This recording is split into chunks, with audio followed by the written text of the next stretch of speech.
누구나 살아오면서 떠올리고 싶지 않은 과거가 한두 개쯤은 있습니다.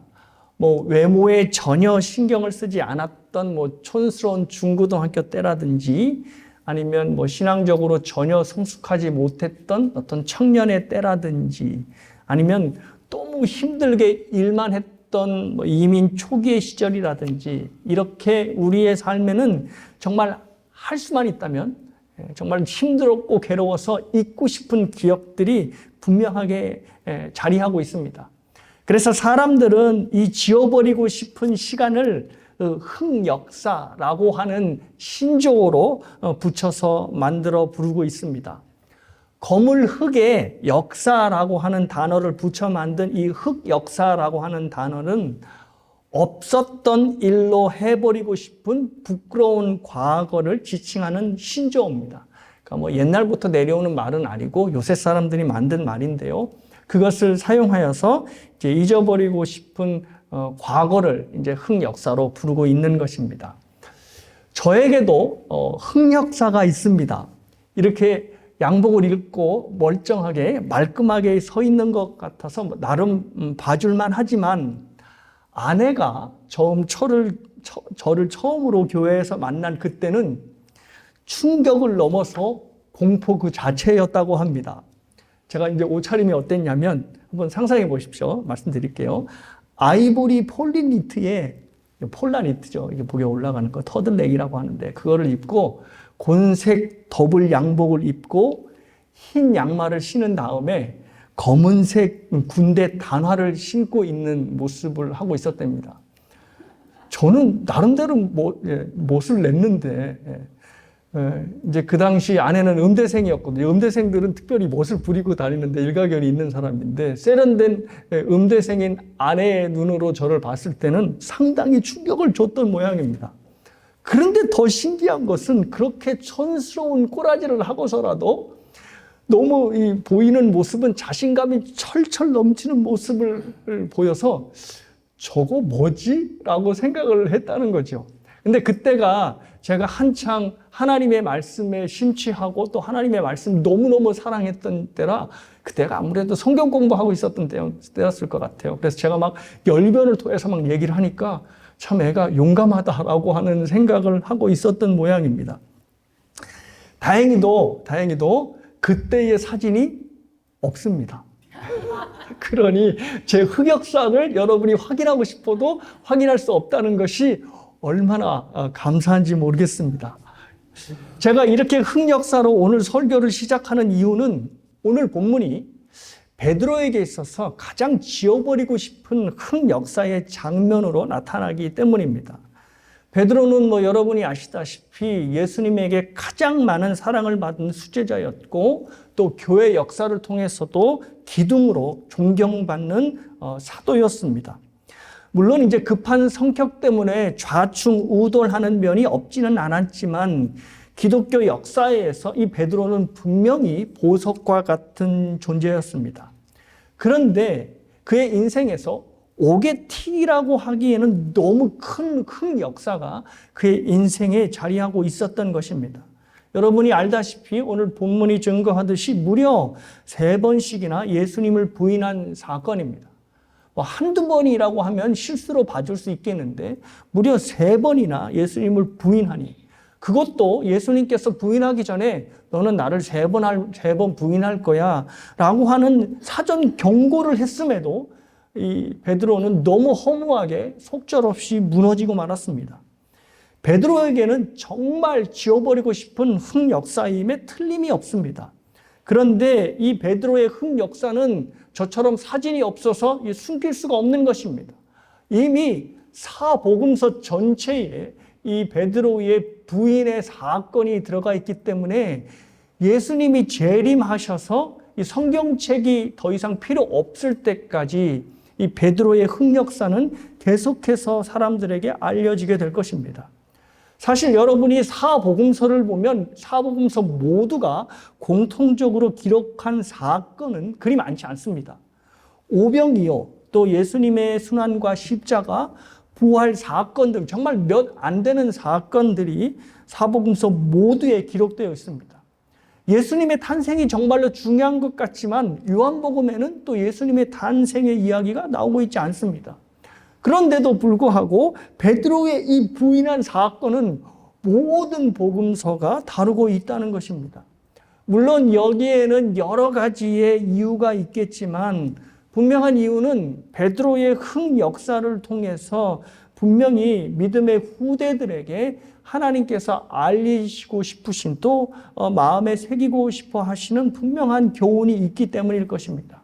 그래서 오늘 설교 제목이 베드로에게 배우라로 정한 것입니다. 오늘 본문을 통해서 우리에게 주시는 비록 베드로에게는 흑역사지만 우리에게는 보석과 같은 교훈이 될 것이라 믿는데요. 이 교훈을 통하여서 우리와 우리 자녀들이 같은 베드로와 같은 흑역사를 만들지 않게 되기를 주님의 이름으로 축복합니다. 먼저 첫 번째로 배워야 할 보석과 같은 교훈은 뭐냐면 자신을 신뢰하는 자신감의 위험성을 이 베드로의 부인을 통하여서 배울 수 있습니다. 사실 요즘 시대만큼 이 자신감을 강조하는 시대는 없을 듯합니다. 자신감 그리고 자존감이 행복한 삶에 있어서 지금은 거의 필수 조건이 되었습니다. 자녀를 교육할 때도 이 자신감에 대해서 얼마나 강조하는지를 모릅니다.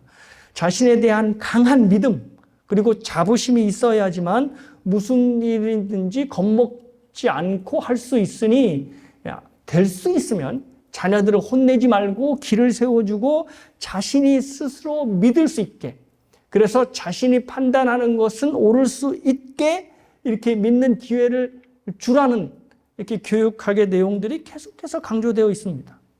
근데 이런 말들을 들으면 고개가 끄덕여지기보다는 참으로 난감할 때가 많습니다.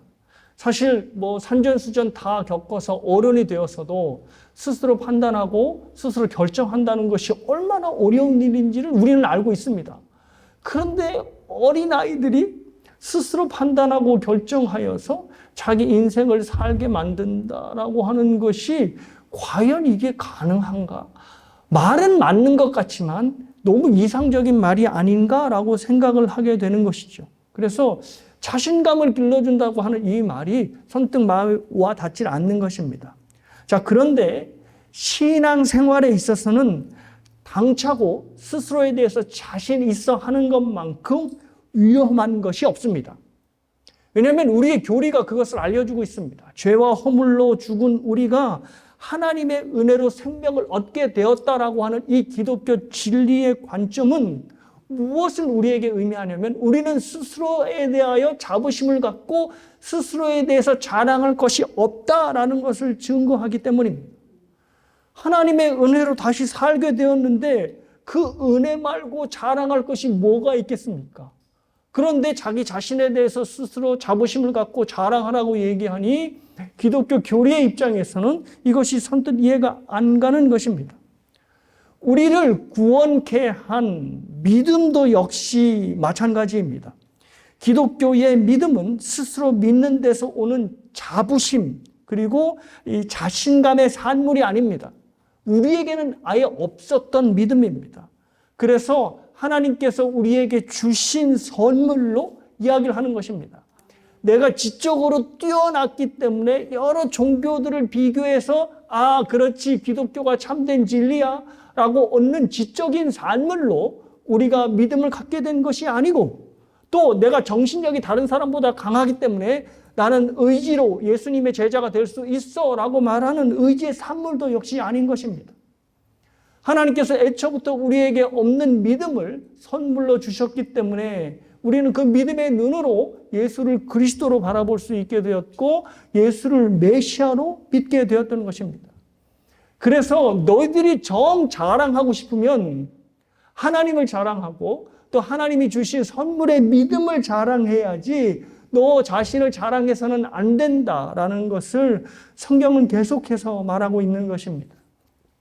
그런데 자기 믿음에 대하여 자부심을 갖게 되고 거기서 주님을 자랑하는 것이 아니라 내가 이렇게 믿고 있어 라고 하는 행위를 자랑하게 된다면 그때 저와 여러분은 그야말로 심각한 신앙의 위기를 맞이하게 되는 것입니다.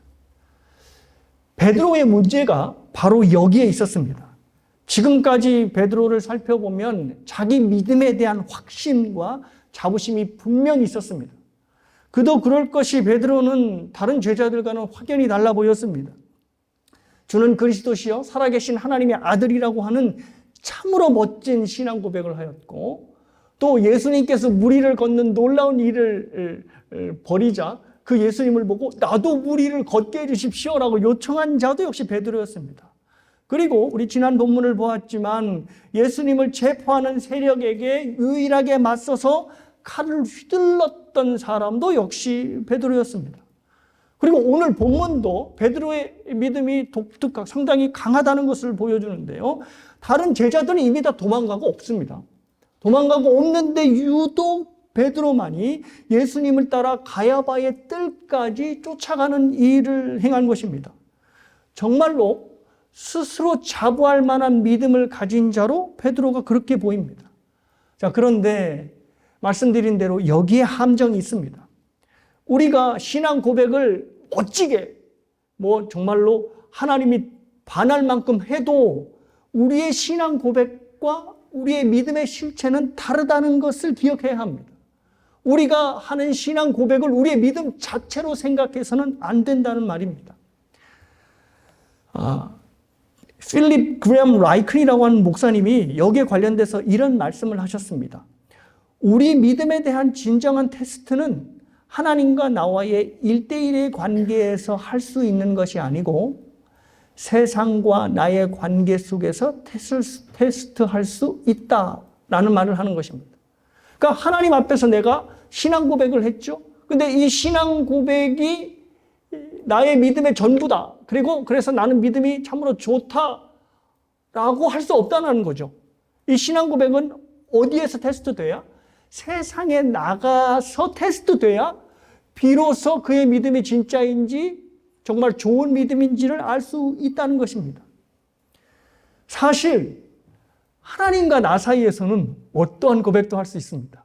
그러니까 베드로를 보면 알 수 있습니다. 베드로가 신앙 고백을 한 것은 모두 주님 앞에서 한 고백들입니다. 주는 그리스도시요 살아계신 하나님의 아들이시니이다. 또 생명의 말씀이 여기 계시니 우리가 어디로 가겠습니까? 또 모두가 주를 버려도 저는 주를 위하여 목숨을 버리겠나이다. 이렇게 고백한 이 모든 신앙의 고백의 내용은 세상에서 한 것이 아니라 바로 예수님 앞에서 고백한 내용들입니다. 정말로 주옥과 같은 탄탄한 신앙 고백을 한 베드로였습니다. 그런데 베드로가 이런 자신의 신앙 고백을 세상 앞에 꺼내놓을 순간이 되자 속절없이 무너지고 무려 3번이나 예수님을 부인하고 말았던 것입니다. 필립 라이큰 목사님의 말씀대로 주님 앞에서의 신앙 고백과 세상에서의 신앙 고백이 다를 수 있다라는 것을 베드로를 통해서 보여준 것입니다. 특별히 오늘 본문에 나타난 베드로를 보면 그의 확고하고 멋있는 신앙 고백과는 달리 그가 갖고 있는 믿음이 얼마나 연약한지를 알 수 있습니다. 17절 그리고 25절과 26절을 제가 읽어드립니다. 문지키는 요정이 베드로에게 말하되 너도 이 사람의 제자 중 하나가 아니냐 하니 그가 말하되 나는 아니라 하고 25절입니다. 시몬 베드로가 가서 불을 쬐더니 사람들이 묻되 너도 그 제자 중 하나가 아니냐? 베드로가 부인하여 이르되 나는 아니라 하니 대제사장의 종 하나는 베드로에게 귀를 잘린 사람의 친척이라 이르되 내가 그 사람과 함께 동산에 있는 것을 내가 보지 아니하였느냐.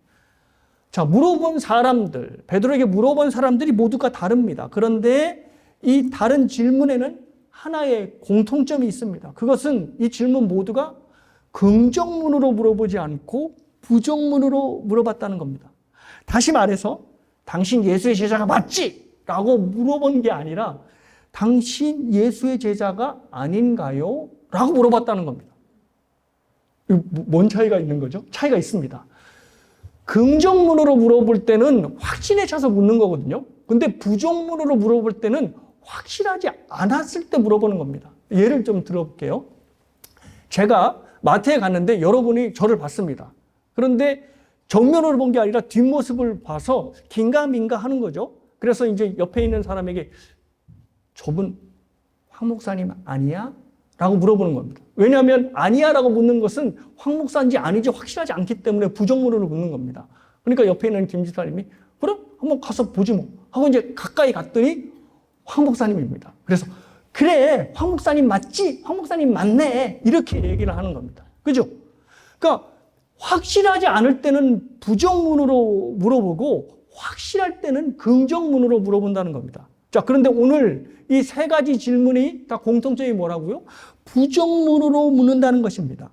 예수의 제자 맞지? 라고 물어보는 것이 아니라 네가 제자 중 하나가 아니냐? 라고 물어보는 것이고 또 27절에 네가 동산에 있는 것을 내가 보지 아니하였느냐? 라고 부정문으로 묻는다는 것은 이 사람들도 베드로가 예수의 제자인지 아닌지 아니면 그 동산에서 체포될 때 같이 있었는지 아닌지 확실하지 않다는 것입니다. 자, 그런데 이 확실하지 않은 질문에 베드로가 잔뜩 겁을 집어먹고 아니야 난 절대 아니야 라고 부인을 했다는 것입니다. 마태복음 26장에서는 베드로가 세 번째 부인할 때는 예수님을 저주하고 아예 맹세까지 했다 합니다. 그러니까 오늘 본문이 무엇을 얘기하냐면 베드로가 세 번 부인했던 그 상황은 완전히 절체절명의 목숨이 경각에 달린 상황에서 부인했던 게 아니다라는 것을 드러내는 것입니다. 그냥 이렇게 그 자리를 회피하거나 아니면은 그냥 대수롭지 않게 넘어갔을 상황임에도 불구하고 왜냐하면 사람들이 확신이 없으니까요. 근데 거기에 칠의 겁을 먹고 아니라고 대답을 하고 세 번째는 저주까지 한 것입니다. 베드로의 단단한 신앙 고백이 주님 앞이 아닌 세상 앞에 내놓아야 할 순간이 되자 자신이 했던 신앙 고백과는 전혀 어울리지 않는 모습을 보였다는 것을 오늘 본문이 우리에게 보여주고 있는 것입니다. 사랑하는 여러분, 우리가 하나님 앞에서 그리고 주님 앞에서 정말로 주옥과 같은 신앙 고백을 할 수 있습니다. 베드로처럼 말입니다. 하지만 우리의 신앙 고백이 한결같이 우리의 신앙을 위협하는 세상 속에서도 똑같이 나오고 있지 않다면 우리는 베드로처럼 위기의 순간에 주님을 부인할 수 있다는 것을 기억해야 합니다. 믿지 않는 사람들과 뒤엉켜 살면서 그 누구도 내가 그리스도인인 것을 모르고 있다면, 왜냐하면 나의 모습이 불신자들과 너무 똑같으니까. 그래서 내가 교회를 다니는지 신자인지 무슨 집사인지 장로인지 권사인지 모르고 있다면 그는 입술로 하는 신앙 고백과 그의 삶에서 세상에서 보이는 신앙 고백과는 다른 삶을 살고 있는 것입니다. 뭐 그렇게 교회를 다니는데 유별나게 다녀? 라고 하는 말이 듣기 싫어서 그냥 침묵하고 있거나 아니면 말해봐야 뭐해, 기독교 진리를 듣지도 않을 것 하면서 입을 닫고 있다면 아무리 하나님 앞에서 내가 하나님을 위하여 목숨을 버리겠나이다 라고 신앙 고백을 한다 하여도 세상에 나가면, 그래서 세상에 나가서 우리의 신앙 고백을 요구하는 그 상황을 맞이하면 이 베드로처럼 속절없이 예수님을 부인하게 될 것이라는 말입니다. 그래서 사도 바울은 신앙에 대하여 자신감과 확신을 갖는 것을 상당히 경계하는 모습을 볼 수 있습니다. 빌립보서를 보면 이런 말씀이 있습니다. 두렵고 떨림으로 너희 구원을 이루라 라고 말씀을 하시고 또 고린도 후서에서는 너희는 믿음이 있는가 스스로 시험하고 확증하라 라고 하는 말씀을 하고 있습니다. 너에게 믿음이 있다고 확신하고 당연하다고 생각하지 말고 정말 나에게 믿음이 있는가? 내 믿음이 정말 하나님께서 주신 선물로 나타나고 있는가? 그러면 구체적으로 어떻게 나타나고 있지라는 것을 확인해 보라는 것입니다.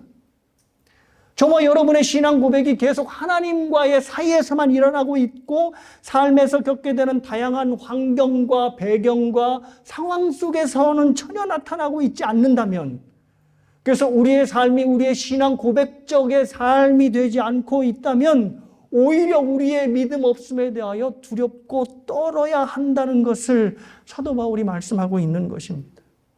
자기의 구원과 믿음에 대한 두려움과 떨림이 오히려 자신감과 신앙에 대한 확신을 갖는 것보다 건강한 신앙생활을 할 수 있게 하기 때문에 사도 바울은 이 말씀을 하는 것입니다. 그런데 예수님도 이와 같은 말씀을 하셨습니다. 저 그림을 보면 너무 잘 아시죠? 바리새인은 성전에서 고개를 들어서 하나님 저는 저 죄인과 같지 아니함을 감사합니다 라고 기도하고, 저 세리는 완전히 뒤에서 찌그러져 하나님 저는 고개를 들 수 없는 죄인입니다 라고 하는 기도를 하였습니다. 그런데 예수님이 누구의 손을 들어주셨냐면 저 세리의 손을 들어주셨습니다. 하나님 앞에서 고개를 들지 못하고 떨어뜨린 채 두려움과 떨림으로 자신의 죄인됨을 고백하는 세리의 믿음이 하나님께 더욱더 합당한 믿음이라고 예수님은 보셨던 것입니다. 사도 바울도 마찬가지입니다. 사도 바울도 자신을 죄인들의 괴수라고 불리웠고 또 곤고한 자로 고백했지, 내가 얼마나 하나님을 잘 믿고 있는 줄 알아? 하면서 신앙의 됨됨이를 말하고 있지는 않았습니다. 사도 바울이 진심으로 자랑했던 것은 자신의 신앙의 됨됨이를 자랑한 것이 아니라 정말 자랑거리도 될 수 없는 것, 자신의 약함을 자랑하고 육신의 가시, 복음 앞에 비굴했던 자신의 비굴함을 자랑했던 것입니다. 왜냐하면 자신의 약함이 드러날수록 하나님의 강함이 드러난다는 것을 알고 있었기 때문입니다. 베드로의 배신을 보면서 우리의 신앙 고백이 고난과 시험의 연속인 세상 속에서 확인되지 않는다면, 그것이 삶으로 나타나지 않는다면 우리는 틈만 있으면 위기의 상황 때마다 예수를 부인할 수밖에 없음을 본문이 보여주고 있다는 것을 우리는 마음에 새겨야 할 것입니다. 그래서 사도 바울의 당부처럼 우리의 구원을 너무 자신감 있게 확신 있게 생각하지 마시고 두려움과 떨림으로, 그리고 우리의 믿음을 매일같이 시험하는, 그래서 주님 저는 참으로 연약합니다. 그래서 주님을 붙들지 않고는 저의 이 믿음을 유지하며 살아갈 수 없습니다 라고 주님을 강하게 붙드시는 저와 여러분이 되시길 주님의 이름으로 축복합니다. 두 번째, 베드로에게 배워야 할 것은 바로 믿음의 공동체의 중요성입니다. 베드로가 그렇게 멋진 신앙 고백을 하면서도 사람들의 의심적인 질문에 속절없이 무너질 수밖에 없었던 또 하나의 이유는 그가 홀로 위기의 상황을 겪고 있었다는 것입니다. 15절 말씀을 여러분이 보시면 베드로는 예수님이 체포된 후에도 도망가지 않고 예수님을 쫓아갔던 것으로 보입니다. 물론 이제 본문을 보니까 홀로 가지 않고 다른 제자 한 사람과 뒤따라간 것으로 이제 본문이 기록하고 있는데, 학자들은 이 다른 제자 한 사람을 요한으로 보고 있습니다. 근데 본문이 만약에 요한이라면 요한이 대제사장과 친분이 있다, 그러니까 아는 사이다라고 이제 이렇게 말을 하는데, 어떻게 갈릴리에서 어부로 살던 요한이 유대교의 가장 정점에 올라가 있는 대제사장과 친분이 있지라고 이제 의문이 들지요. 그래서 학자들은 대부분 요한과 이 대제사장이 친인척 관계가 아니었을까, 이제 그렇게 추측을 하게 되는 겁니다. 아무튼 그게 요한이든 친인척 관계는 어떠한지 간에 베드로는 이제 대제사장과 아는 사이의 관계인 제자를 따라가서 가야바의 앞뜰, 즉 대제사장의 뜰 앞으로 진입한 것까지는 성공을 하였습니다. 자, 그런데 문제는 그 위험한 현장에 베드로가 홀로 남게 되었다는 것입니다. 베드로의 믿음을 같이 지켜주고 또 베드로의 연약함을 위해서 함께 기도해 줄 수 있는 믿음의 동지들, 믿음의 공동체가 그 곁에 없었다는 것입니다. 그렇지요. 다른 제자들이 유일한 동지들인데 그 동지들은 막 다 도망가고 없으니 베드로 혼자 대제사장의 뜰에 남게 된 것입니다. 그러기에 위기의 상황을 맞았을 때 그냥 그 자리에서 속절없이 당하고 말았던 것입니다. 동지들이 아마 곁에 있었다면 베드로가 3번씩이나 부인하게 놔뒀을까요? 얼른 끌어다가 그 자리를 피하게 했든지 무슨 수를 썼을 것입니다. 그런데 홀로 그 위기의 상황을 맡은 베드로가 예수님을 3번씩이나 부인하게 된 것입니다. 사랑하는 여러분, 이 베드로의 교훈을 통해서 기억해야 할 것이 있는데요. 그것이 바로 신앙생활은 하나님과 나 사이에 단 둘만이 하는 것이 절대 아니라는 것입니다. 본문을 보듯이 자신 있게 신앙을 고백하는 믿음의 대단한 사도라 할지라도 그 믿음을 위협하는 상황을 맞이했을 때는 속절없이 예수님을 버리는 믿음을 갖고 있는 자가 베드로뿐만이 아니라 우리라는 것을 본문이 보여주는 것입니다. 그러니까 본문은 베드로를 탓하는 것이 아니라 야, 베드로가 예수님을 부인했으면 니들은 다 예수님을 부인하고도 남아 라는 메시지를 우리에게 전하고 있는 것입니다. 그래서 저와 여러분에게 필요한 것이 바로 공동체입니다. 개인적인 믿음은 열악한 상황에서 무너질 수밖에 없지만 그 연약한 믿음을 위하여 기도하고 격려하고 돌봐줄 공동체가 있다면 믿음을 무너뜨릴 악한 상황을 견디고 돌파할 힘을 얻게 되는 것입니다. 특별히 믿음의 공동체가 그를 위하여 중보하며 기도하는 것에 절대적인 힘을 얻게 됩니다. 네가 나를 3번 부인하리라 라고 하는 이미 경고를 베드로는 받았습니다. 그런데도 이 베드로가 대제사장의 뜰에서 허무하게 예수님을 부인할 수밖에 없었던 것은 그가 기도할 타이밍을 놓쳤기 때문입니다. 공간복음을 보면 예수님께서 사랑하는 제자들과 겟세마네 동산에 오르가시죠. 그래서 거기서 이제 간절히 기도하시고, 근데 제자들에게 너는 나를 위해서 기도하라라고 이제 부탁을 하죠. 근데 이제 여러분이 알다시피 그 제자들이 모두 다 깊은 잠에 빠지지 않습니까? 근데 잠에 빠진 제자 중 하나가 바로 베드로입니다. 그때 예수님께서 베드로에게 이런 말씀을 하셨습니다. 시몬아, 자느냐? 내가 1시간도 깨어 있을 수 없더냐? 시험에 들지 않게 깨어 있어 기도하라. 마음에는 원이로되 육신이 약하도다. 베드로도 너무 심각하게 모든 상황을 바라보시는 예수님을 보면서 지금이 기도할 때다라는 것을 알고 있었던 모양이에요. 자, 그런데 기도를 왜 못했죠?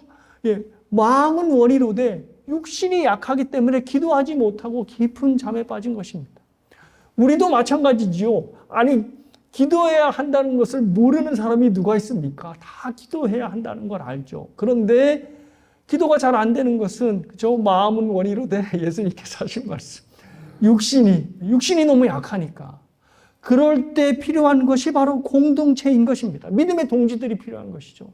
힘들지? 나도 힘들어. 하지만 우리 힘을 합해서 한번 기도해 볼까? 우리의 삶의 모든 문제를 함께 기도하자라고 말하는 것이죠. 함께 기도할 때 기도에 놀라운 힘이 있는 것입니다. 물론 예수님께서 대제사장이 되셔서 하늘 보좌 우편에서 우리를 위하여 기도하십니다. 그런데 예수님께서 저 하늘에서 대제사장으로 혼자만 기도하시기로 만족하시지 않고 우리에게 제사장적 직분을 주셨습니다.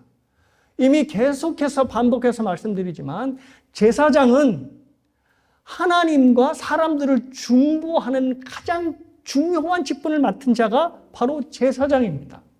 물론 제사장이 되어서 자기가 하나님 앞에 나아갈 수 있게 되었다는 것. 그게 아니에요. 예수님이 돌아가시기 전에는 제사장을 거쳐서 나갔지요. 그런데 예수님이 돌아가신 후에는 우리 모두 다 제사장이 되었습니다. 그래서 자유롭게 하나님 앞에 나아갈 수 있게 된 것이죠. 그래서 마틴 루터가 베드로전서 2장 9절을 근거로 하여서 만인 제사장을 선포한 것입니다. 제가 베드로전서 2장 9절을 읽어드릴게요. 그러나 너희는 택하신 족속이요 왕 같은 제사장들이요 거룩한 나라요 그의 소유된 백성이니 이는 너희를 어두운 데서 불러내어 그의 기이한 빛에 들어가게 하시니에 아름다운 덕을 선포하게 하려 하십니다. 그러니까 우리 모두가 왕 같은 제사장이 됐다는 겁니다. 자, 이것은 내가 내 자신이 직접 하나님께 들어갈 수 있다라는 것도 의미하지만 또한 무엇을 의미하냐면 내가 제사장이 되어서 다른 사람과 하나님 사이를 중보할 수 있다라는 것을 의미합니다. 그러니까 내 개인적인 의미가 아니라 내가 내 지체를 위해서 제사장이 되는 겁니다. 그러니까 그의 모든 신앙의 문제, 그의 삶의 문제를 그의 것으로 치부하지 않고 내가 그의 제사장이 됐으니까 그의 모든 기도의 제목들과 그의 모든 삶의 환경의 어려운 문제들을 자기가 들고 하나님께 중보하며 나아가는 것입니다. 여러분이 이미 들어서 알다시피 대제사장이 입는 에봇 가슴에는 12개의 보석이 있다고 보여드렸죠. 그 12개의 보석은 뭘 의미하죠? 바로 12지파를 의미합니다.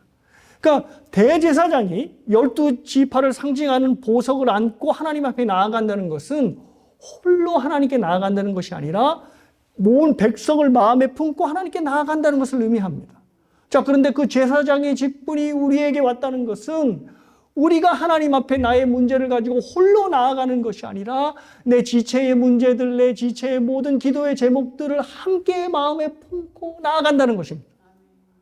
그러니 저와 여러분이 바로 대제사장은 예수님이시니까 제사장의 직분을 갖고 있는 것이죠. 그러니까 여러분들이 서로 지금 앉아 계시잖아요. 근데 서로가 서로에게 뭐가 되냐면 제사장이 되는 겁니다. 바로 이것이 공동체의 중요한 것이고 또 예수님께서 자신의 핏값으로 교회를 세우신 이유가 될 것입니다.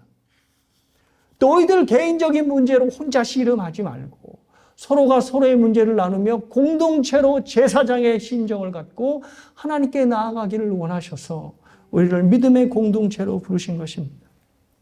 사랑하는 여러분, 오늘 말씀을 통해서 우리에게는 자랑하고 자부할 만한 믿음이 없다는 것을 확인하였습니다. 세상의 손가락질 앞에 우리는 나는 예수의 제자가 아니라 라고 얘기할 수밖에 없는 참담한 믿음의 소유자가 베드로뿐만 아니라 바로 저와 여러분인 것입니다. 이것을 이기는 방법은, 이 시험을 극복하는 방법은 주님 앞에 저와 여러분의 연약함을 인정하는 것입니다. 다른 사람은요 다 버려도요 저는 예수님 안 버려요, 이러한 말 하는 것이 아니라 주님, 다른 사람 다 버리기 전에 제가 먼저 예수님을 버릴 믿음 없는 사람입니다. 그러니 저를 긍휼히 여기시고 불쌍히 여겨주십시오 라고 주님을 붙잡는 것입니다. 그리고 여기에서 끝나지 않고 서로가 서로에게 제사장이 되어서 서로의 삶을 하나님께 함께 갖고 들어갈 때, 그래서 그 믿음의, 그 지체의 믿음을 위하여 기도하고 또 시험에 들지 않도록 서로의 보며 간섭할 때 하나님께서는 우리를 든든한 믿음의 일꾼으로 세워주실 것입니다. 오늘은 말씀드린 대로 창립 2주년입니다.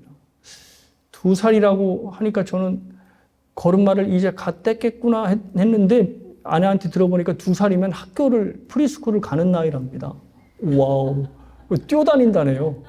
그러니까 2살이라고 결코 그냥 만만하게 볼 나이가 아닙니다. 하나님께서 우리를 이제 미취학 아동이긴 하지만 프리스쿨에 갈 수 있는 나이로 우리를 세워주신 것은 공동체의 중요함 때문이라 생각합니다.